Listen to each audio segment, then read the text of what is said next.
couch, dogs, me, guitar lessons.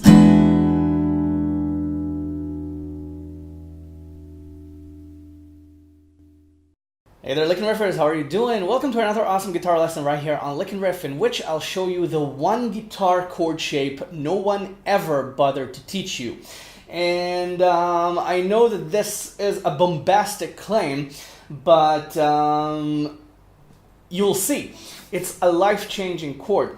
And it has to do with the caged shape, with the caged method. You have C, A, G, E, D. And you're playing the C shape all over the neck. You're playing the A shape all over the neck. You're playing the E shape all over the neck. And some of you play the D shape all over the neck as well. But what about the G shape? Okay, the G shape is really uncomfortable. You're not playing the G shape all over the neck. Now, in some variations, you're playing the high notes of the G shape. For example, if you want to play a D chord, then you'll play the 7-7-7 on strings 2, 3, and 4, okay, with the high 10. Okay? And this is the high notes of the G shape chord, but there's another G shape chord which you unfortunately almost always encounter in classical music and nowhere else. And it's this, okay?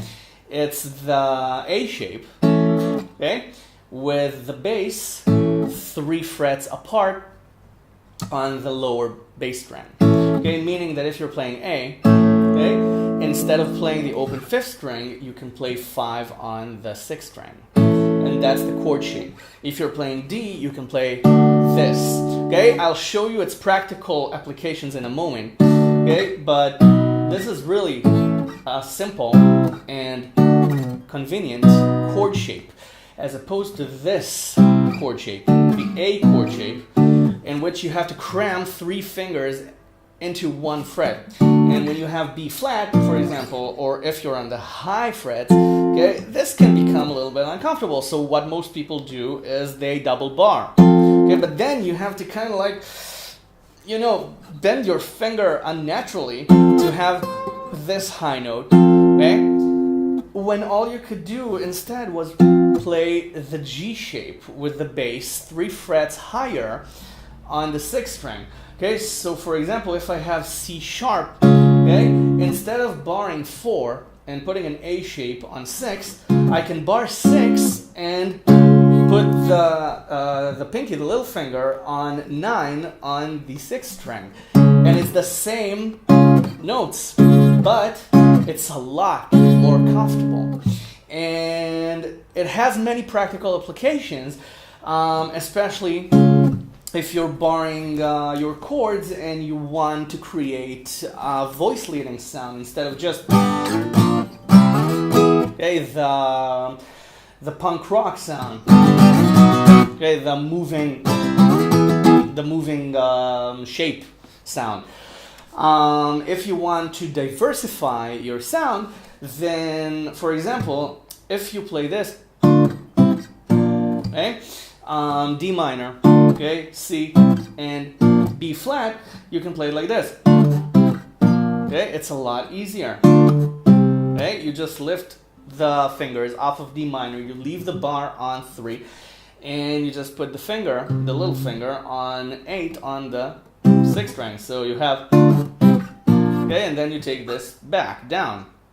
And it's just 2 fingers instead of double barring. You're barring and just adding your finger in its natural position without stretching, without having to manipulate anything. It's just a very, very convenient chord shape. And for example, if you're playing a C shape and you want to go again to, okay, you're playing F, okay, bar on 5, C shape, and then you want to play C, you can do this, you can do this, okay, or, okay, just put the pinky again on 8 on the 6th string and leave the bar where it is on 5. So, okay, And it's not only for finger style, because you can lift your finger right here and mute the E string. And the little finger, the pinky, can mute the A string. And then, again, you get exactly the same note. Exactly the same as the A-shaped bar. So this is the one chord shape that is seldom used, and it's just too bad because it's even impressive looking. Okay, because hey, what's this guy doing? Okay, I've never seen. Yeah, I'm hearing a major chord, but why is he putting it on like this? He must be a terrific guitar player. I must follow him or her everywhere.